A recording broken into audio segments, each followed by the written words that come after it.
So our next speaker is Satoru Yamadera, who has a really amazing legacy in traditional finance, and he graduated from the London School of Economics and went to work at the Bank of Japan, and from there went to Asian Development Bank, where he's helping out with them now. And I first met him, I guess it was 2017, I think, at the ASEAN Plus 3 bond market forum in Fukuoka. So I think that was right.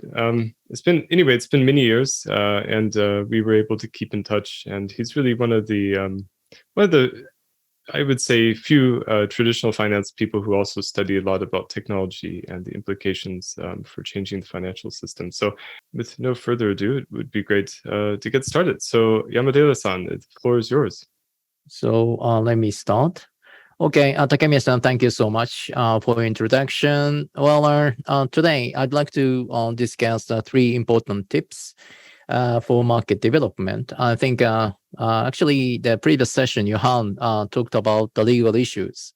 So I'd like to highlight some of the important points, which I think everybody, policymakers, also tech people, need to bear in mind. Just briefly, I'd like to introduce sort of myself. So my name is Satoru Yamadera, but I'm known to be Tomo. That's my English nickname, because I use my Chinese symbol for my name, Satoru, has another pronunciation, Tomo. So I just made up my English nickname, so that is easier to remember. Currently at the ADB, I'm supporting the Regional Financial Corporation under the ASEAN Plus 3. ASEAN Plus 3 is the ASEAN 10 countries plus China, Japan, Korea, that is collectively known as ASEAN Plus 3. And particularly under the ASEAN Plus 3, ADB supports the Asian Bond Markets Initiative. That is the initiative to develop local currency bond markets in the region. We provide a lot of technical support to develop the market, from regulation to the market infrastructure. Well, currently, we are also conducting a POC to connect central bank and CSD systems. And actually, the SORA Mitsu is one of our vendors who are participating in a POC. So in our POC, SORA Mitsu, R3, Consensus, and Fujitsu, they are joining, and we are conducting the POC, how we can connect central bank CSD systems without having a difficulty to create the cross-border DVP, and that's what we are doing. Also, under this capital market developments, we support various ways, as I mentioned. We support the regulations and also the market infrastructure. So in that sense, we need to really understand various regulatory issues, legal differences, also how those sort of legal issue may create the impact on the technology. And that's what we do. Well, I worked for the Bank of Japan, the central bank, for 25 years, and I joined ADB 2014. So in a sense, I sort of have a background of central banking, so I understand how central banks are sort of seeing the recent developments and also what is difficulty. So that's my background. Okay, let me move on to the sort of issues. The first, I'd like to mention, don't assume technology will change regulations. I think Johan mentioned the regulations is really the challenge. So that is true. And we need to understand technology cannot change regulations. And sometimes people think that well, we have a good idea. Why don't we change regulations? Well, actually, in reality, technology needs to adapt to the regulations. So that is a very important point. And so we need to understand, in order to really implement a new technology, you need to understand what sort of regulation will impact on the technology. And often the case, tech people complain the bureaucracy or red tape, but there are reasons why regulations are created. So I think it is important to understand when we do some changes, or if we try to introduce new technology, how those new technology can solve those issues or not. And we need to have speed of the comprehensive picture. Otherwise, it is very difficult to change the situation. Often we may have a very good idea, and we think that, okay, this great idea, we can change things. But often the case, those new idea is really focusing on the particular conditions. But regulations are more influential. If we want to change regulations, we need to understand all the conditions of how the regulations are impacting. So that is the reason we often encounter a problem, but we cannot solve it. And also, we also need to understand a bit of the mentality of the regulators. Regulators need to ensure the effectiveness of regulation in all possible circumstances.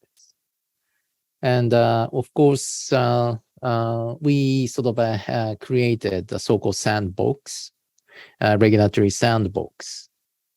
And often tech people assume once you accept it in the sandbox and demonstrate something meaningful, it can be accepted, and we may be able to see some regulatory changes or get the license, new license. Well, that's not the reality. Of course, sandbox give the sort of a way for regulators to understand the technology. But it is wrong to assume that after proving something, they will approve. That's separate issue.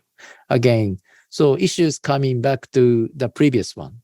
So if we want to change regulations, we also need to understand why those regulations are created and whether new technology can really solve those sort of issues behind the regulations. Otherwise, it is not easy to change. So again, it's not the red tape or bureaucracy, but actually what we are trying to change is something more impactful. So often there is a miscommunication between tech people and regulator. And that sort of gap delays the implementation. So I think that is very important to bear in mind. And particularly, we also need to understand changing a law is really time consuming. Well, there is a level of regulations, law regulations issued by the regulator, and also maybe some sort of a guidelines, some sort of interpretation by the regulator, how you should read regulations. And if we want to change a law, it is really time consuming because law needs to be approved by Parliament or Congress. So there are sort of a cumbersome democratic process to change a regulation, change a law. So if we want to do something, it is important to check whether we have other way, or we need to really change the law, or if some sort of a guidance, regulations, or technical notes or interpretation of the authoritative interpretation of the regulator, whether that would address some issues, problems, or not. So it is important to think what would be the better way to change this legal situation. So they're just complaining the regulators, they're sort of, slow or well, that doesn't make much changes. And particularly issues are stemming from a law. We need to think how we can change the situation. If the change in law is really necessary, we also need to accept that it will take time. Second, be mindful of jurisdiction. Here, what I mean by jurisdiction is first, of course, the border between countries, but also this jurisdiction means a kind of a regulatory boundary between different regulators within the same country. For example, cross-border banking. So the bank A has a branch in home country, let's say Japan, and also having the branch in China. This is a cross-border transaction. So that's one sort of issue about conflicts of jurisdiction. But also, we may see some boundary. For example, if we say crypto asset, the regulator may consider as a sort of a kind of securities. But if we say cryptocurrency, that may be under the jurisdiction of central bank. Often the case, securities market regulators and central banks are different in many jurisdictions, and which means that even its token. So from the technological point of view, we may not see much difference, but depending on how you call or depending on the regulations that be applicable to the technology, this may create the sort of a difference in jurisdiction. And crossing the jurisdiction will complicate the problem. That is really the challenge. Of course, cross-border, if we do the cross-border banking, as I said, so the bank needs to be subject to Japanese regulations. And if they have a branch in China, they also need to be subject to the Chinese regulations. But even the same country, as I said, even same token can be recognized as securities or currency, and that creates the sort of issues of conflict of jurisdiction. And often the case, those sort of regulators who are responsible for their own jurisdiction may claim, this is my responsibility. I need to take care of this. So the crossing the jurisdiction really complicates the problem, and we need to all bear in mind that. So all the regulations are effective under the particular jurisdiction where the regulations are assumed to be applicable. So that's also creates the problem. Sometimes new technology may be subject to one regulation or law, but the effects may go beyond a regulation. And so that creates the challenge to the regulator because mostly the regulators, they are afraid of something out of their jurisdiction. So they want to control everything under their jurisdiction if they are responsible. In such case, it is very difficult to expect that some of our transaction outside of the jurisdiction will be allowed or not. I mean, most of the case, they say no. So it is important to understand whatever you want to do, whether which regulation would cover or not, and which regulator would be responsible. Again, even one technology, you can assume, okay, this is the crypto asset. We won't use as a currency. So this is not the subject to the central bank's regulation. And we only use for the crypto asset like sort of securities. In this case, you just deal with securities market regulator. So you also need to think how you want to sell your idea. Again, of course, you can consider a new idea can be applicable to everywhere. But in that case, you need to deal all different regulators. So this is important consideration that you need to really make. Again, so if you cross the jurisdiction, you are subject to another jurisdiction. And in this case, the conditions and requirements under the jurisdiction may not be the same. So, okay, the securities, when the crypto asset recognized as a securities. So there are certain conditions to be recognized as securities. The token, if tokens are recognized as a crypto asset, the cryptocurrency, there are certain conditions to be recognized as currency. So even it may be the same technology, but the conditions and also the laws, regulations applicable over those technology could be different. And that really complicates the issue. So in a sense, you really need to design carefully and how to adapt to the different requirements and the conditions. Well, certain cases, you may be able to avoid this cross-jurisdictional cases if you properly design the services. If you are not carefully designing it, you may step into multiple jurisdictions.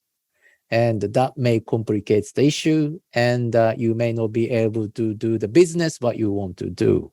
So again, be mindful of jurisdictions, and whichever the design that you want to do, if you're willing to go various jurisdictions, that's also fine. But also, you need to make sure that you can manage those differences. Even one jurisdiction may agree with your proposal, but don't assume the other jurisdiction would accept. So that is really the challenge. But again, if you know how to do it, maybe you can avoid overstepping into the other jurisdiction.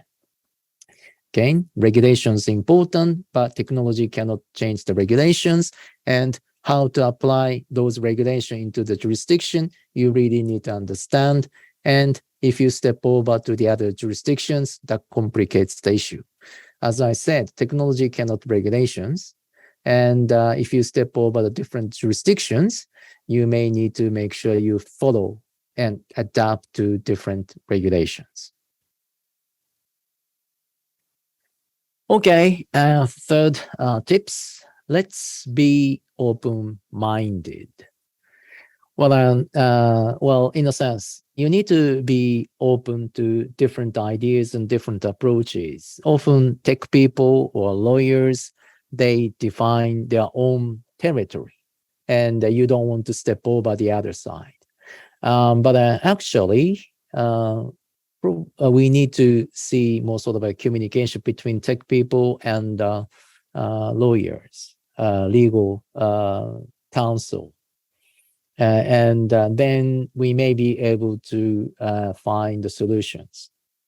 I often emphasize devils are in details. We may have a nice idea, a good idea, but how to apply those new technology into the reality, how to really operationalize. And often we encounter difficult issues. So it is very important to understand all technical issues, small things, but could be significantly important.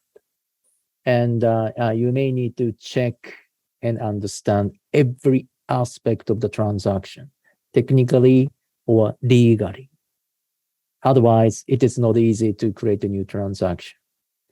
So again, don't focus too much on your domain. You need to be open-minded. You may need to sort of understand the legal issues, and the legal people need to understand the technology. And then you may be able to find the solution. And you may need to sort of consider a problem which you haven't thought about it. But if you're open-minded, you may be able to accept those new constraints, requirements. And it is important to understand why those are sort of coming up as a problem. So that is important. And again, you need to really have the kind of entire picture, sort of overall issues. Again, for new idea, as I said, you need to understand if there is some sort of a conflict with a regulation, you need to understand why those regulations are created. So that those background needs to be understood. And if you try to have a sort of entire picture, you may be able to find a solution. Again, I often say that devils are in detail, but if you know the detail, you may be able to find a solution. And sometimes, if you look at the different area, you may be able to find the solution because there may be similar cases, and you can sort of open up a solution. So it is also quite important to make some sort of a comparison among different countries, different jurisdictions, also different cases. Sometimes I also find similar cases, so I can draw the analogy. That is very useful. So it is necessary to be different ideas, different approach. And also, we need to be open to incremental changes. Often we try to see sort of a big bang solution. We want to change everything at once. Well, it's nice to have have those big changes, but this is often the case very difficult. So you need to think how you can make some sort of an incremental change. Incremental change and the piecemeal approach is different. So you need to have a holistic picture. So you need to think stepwisely. Okay, step one, you do this and that. Step two, you do that. But eventually you can reach the goal. But if you do just a piecemeal approach, you just take that and take that, often that creates the problem. That creates the fragmentation. So the incremental change with well-planned or holistic sort of a view, that is quite important. We also need to understand that people have the status quo bias. It's a kind of psychology. People are afraid of changes. And this sort of status quo bias is often very, very strong. So whether it's a new idea, something good, people may not want to do new thing. So it's very difficult to sell the idea, new good ideas. So you need to show something incrementally. Then if something reaches to some level of the critical mass, you can change. So you also need to accept some sort of a incremental change with a proper designing, proper strategy, and then you may be able to change big thing. And in terms of communication, particularly for tech people, you need to be open to communicate with the regulators. You may need to talk to the lawyers, legal counsel. Well, maybe you don't want it, but that is necessary. Because as I said, technology cannot change regulations. Technology need to adapt to the regulations, but you need to find the solution. So you need to talk to them. Likewise, regulators must be open to newcomers. Well, regulators tend to focus on the existing industry, like or not. I mean, it's a kind of a tendency. So they may not want to, I mean, often the case that the newcomers doesn't appear significant in the society because it's new. So they don't have a status. So the regulator may want to listen to something more sort of established. but the tech people, newcomers are not established. So there is a kind of the bias. But that needs to be changed, and particularly regulator needs to understand that their own sort of silo, regulatory silo. As I said, there are jurisdiction issue. Those sort of securities market regulators, central banks, they may have their own jurisdiction, and they try to stick with those jurisdiction. And they don't want to expand the jurisdiction, but at least within the jurisdiction, they are happy because at least they know they are okay. This is sort of a status quo bias. But what is happening right now is really sort of a drastic change. The financial landscape is really changing. So the setup, sort of a framework currently we have may not be applicable, or we may see changes. Well, previously, for example, let's say about 20 years ago, there was a kind of a big opinion. The central banks and the banking regulations needs to be separated because there is a conflict of interest. Well, the central bank can provide liquidity to the troubled bank, but that may conflict the monetary policy objective of the price stability if there is inflation. And at the time, separation of a banking regulatory function and central bank banking function, people claim that economists, professors, they claim that the function should be separated. But after series of banking crisis, global financial crisis, actually, if the banking sector is in trouble, the economies go down, and so in that case, the central bank need to understand what is happening in the banking system. And so the monetary policy and the banking regulation cannot be independent. So now what we're seeing is the kind of another merger of the banking regulatory function and central banking. So, these things can happen easily. So it is important for the regulator to understand those regulatory silo is not we can see the changes for those regulatory jurisdiction. And particularly in current technological circumstance, we need to be ready to accept those changes. So again, first, the technology cannot change the regulations, but the technology need to adapt to the regulations. And second, you need to be aware of jurisdictions because the regulations really affect you. And you may be able to find a solution to avoid some conflict of jurisdictions. You may be able to consider stepwisely. So you apply one particular jurisdiction and then the other. That may be okay.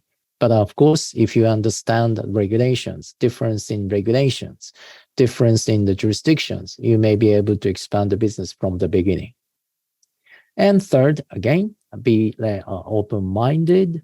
You need to understand those sort of issues. And more you understand those differences, more likely you can find the solution. So that is very important. And you can talk to various regulators, different countries. Then once you understand those differences, you may be able to find a solution. Well, actually, that's what I'm doing at the ADB. And as I said, I'm supporting the Regional Financial Corporation. And I also try to introduce the new technology, but it takes time. It's not easy. But if we understand those differences, we can make changes. So that's 3 tips that I'd like to share. Well, thank you so much for listening. And if you have any questions, I'm happy to take those questions. Thank you. First off, I'll just say thanks a lot for these tips. I thought all 3 tips were very practical. And these are tips that a lot of people in the DeFi space, I think, can benefit from because, yeah, people writing code, of course, are sitting at their computer. Maybe they're even by themselves and they don't really think about the bigger picture or the implications of what they're doing. So it's really quite important to keep in mind these three things. In fact, you do see this quite a lot, that the tech is adapting more and more to the regulations in both a positive and a negative sense too. There's also what's called, regulatory escape. So a lot of the structure of DeFi, like on-chain DEXs, is response to what regulators did to Ether Delta, for instance. But anyway, that's another topic. I have a few questions. One is, what is your opinion? And this doesn't have to be on behalf of ADB, but I'm just wondering, what is your opinion of countries having an integrated central bank and regulator? Because the points you brought up kind of make it sound like to handle digital assets in an efficient way, they should be integrated. But I was wondering, what is your opinion on that? We often see the integrated regulators, but in fact, they are not integrated. Let's say for the case, let's say the example. Often we see sort of the securities market regulations, banking regulations, also the insurance regulations, and some regulators really combine all those functions like a JFSA, also previously the UK FSA also. But in fact, within those integrated agencies, those functions are quite separated. And still, we see the fragmentation within the one regulator. Of course, in terms of the communication, maybe easier. And also for the case of JFSA, probably we see people moving around some of departments. So people start having a sort of understanding what the securities market regulations like, banking regulations like, and insurance regulations like. But other countries I often see, they stays in the same silo. So, I'm not quite sure whether it's sort of, important to consider integrating in one organization or not. As long as the functionality separates, it doesn't make much changes. So I often see, again, the organizational issue is not really the importance, but how we can sort of, establish the communication with the different regulatory issues, that is more important. These days, banking regulation and also the Basel are discussing the non-banking financial institutions, because now we see the sort of activities, non-banking activities are influencing the markets. So now the Basel or FSB start considering how we can cover those non-bank activities. So we should focus more on the activity base, not the entity base, and the risk base, not the entity base. So traditionally, the banking regulations, we look at the banks and we put the capital requirements on the banking activity. But because of the technology, we are unbundling the banking business. So in this sense, we need to really look into the activity and the risk associated with the activities. Then we can make a proper regulatory framework. Well, some countries start doing so, but not all. So that is the current regulatory challenge. Yeah, indeed. In fact, in our experience in Cambodia, working with the central bank, they are an integrated regulator as well, but they're very different teams and departments, so they don't share information on a regular basis. I mean, it's kind of it's like any big organization. I used to work at NEC as well when I did my master's research, and such a big company. Even if you have some idea, or if you find some problem with their code, you can't do anything. You don't even know who to talk to. So it's kind of unfortunate, but it is it is part of large organizations. Do you have any advice for small or developing countries that are interested in regulating crypto assets like cryptocurrencies and crypto securities? So there are many small countries that don't have any regulation. They don't really know where to start. I was wondering if you have any advice for people in these countries who want to start building a regulatory framework. Well, in terms of regulations, largely we have two legal traditions. One is so-called common law, and also the other is civil law. And depending on the legal traditions, I mean, even emerging markets, because depending on the history, they have some sort of legal traditions, and that often matters a lot. If you want to, let's say, if the common law tradition country, if they want to introduce some civil law countries regulations, we often see some discrepancy. So the law and also some sort of civil code tradition that really matters a lot, and that creates the basis. Well, some cases, some countries, if it's common law tradition, you need to have accumulation of cases. For emerging markets, that's not easy. So in that case, you need to make sure that the laws, whatever applicable, you also need to provide some sort of legal guidance. Well, the challenge is there aren't enough capacity in those sort of emerging markets to create the understanding. But that doesn't mean that it's impossible to introduce new business. Like Cambodia, I think Cambodia is a very good example. Well, it's quite new country, but the people are quite open-minded. They try to absorb new ideas, regulations. So stepwisely, they build up the regulation, necessary regulation, legal conditions. I think that's why MDBs like ADB exist to provide advice. Well, unfortunately, I can't give you kind of a one-size-fits-all approach. I always emphasize the customized, tailored approach, and that is quite important. If we try to create some sort of standard model and try to apply, I always feel that that creates the problem. So it depends on the country, context, history, also level of financial market developments. We need to craft a proper regulatory framework. That's what we need to do. It seems that a stepwise approach makes a lot of sense. So starting with obvious harm reduction. So, creating a framework that prevents scams or scammers from taking money from people. That's quite important. In fact, that's what Thailand did in their crypto regulation. They worked on it very quickly because there's so many scams taking off. And then also in Cambodia too, from 2014, they basically disallowed all cryptocurrencies. Though of course it's not heavily enforced, but they kind of took this blanket approach, and Thailand took more of a whitelisting approach, similar to JFSA, where projects have to apply and be whitelisted in order to do marketing or sale to Thai citizens. I do think that that's an obvious first step that countries should take, because this harm reduction is quite important.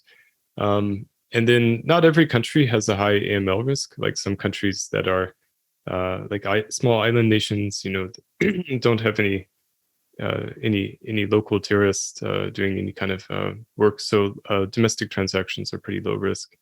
But they do have problems, of course, with scam and MLM schemes. So that's quite important to prevent.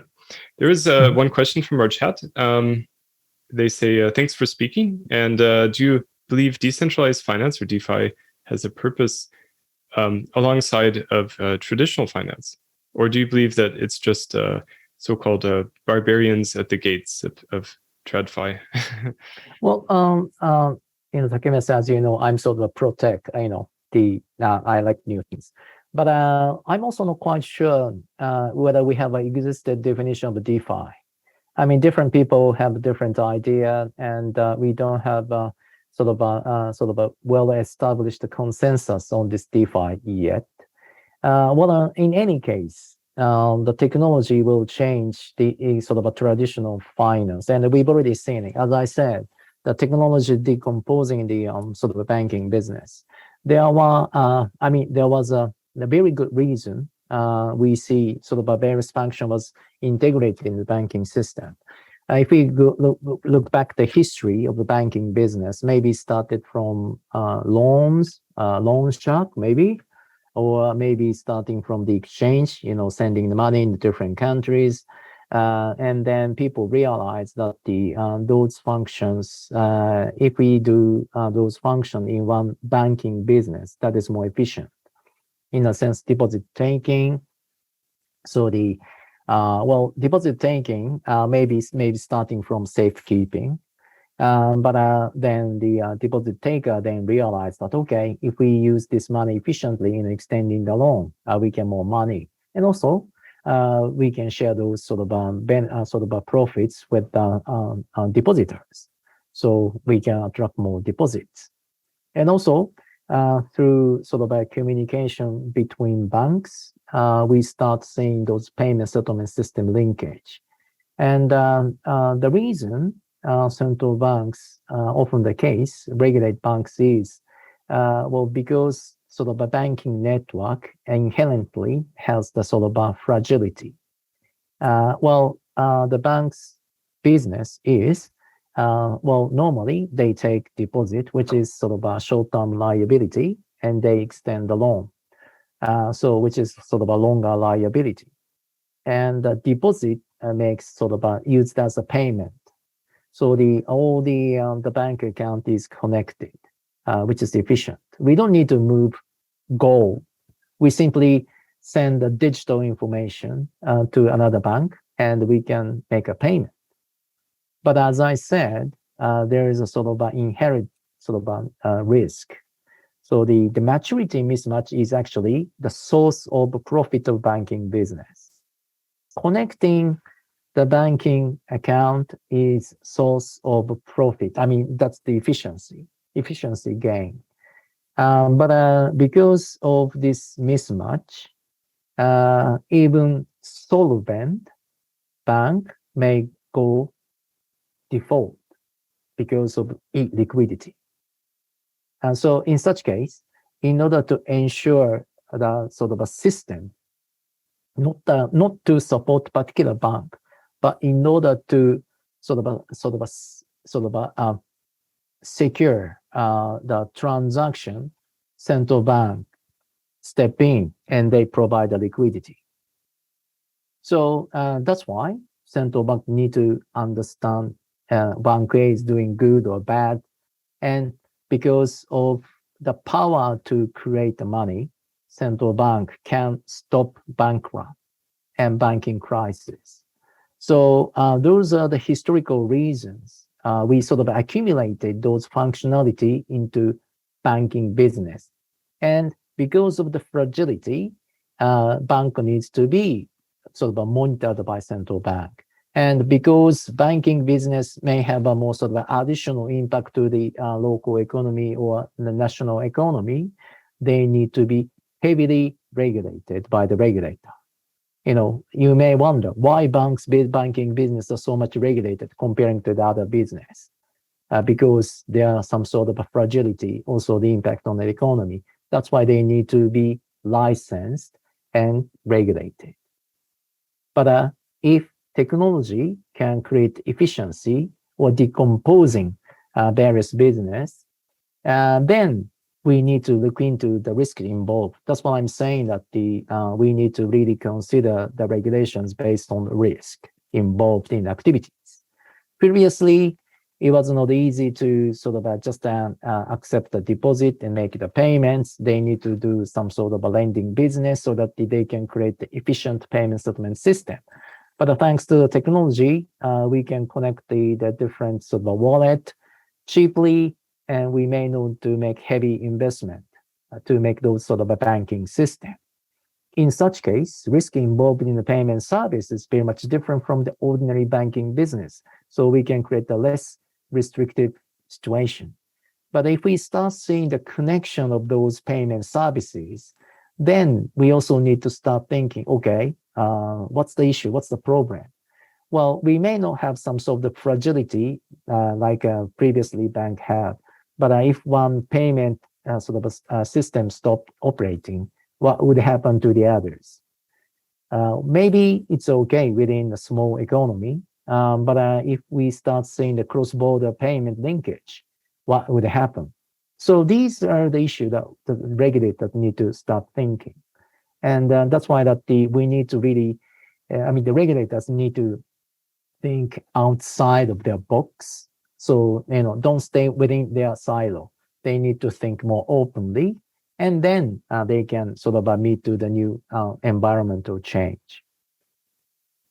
I do think that, DeFi has many potential applications because it, it's not cryptocurrencies are really not a debt-based money.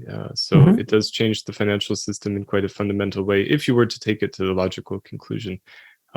However, the allocation of money in an economy is still a big problem because you don't want commercial banks, which are basically regulated companies. You don't want them to allocate money just for themselves, but for the good of the economy as a whole. So there does have to be some kind of regulatory forces that supervise that and give guidance. So that's actually what we're trying to do with SORA as a decentralized economic system, to kind of combine these two ideas. Now it's definitely non-trivial to build this, and we're still very early, but it'll be interesting to see where this goes in the future.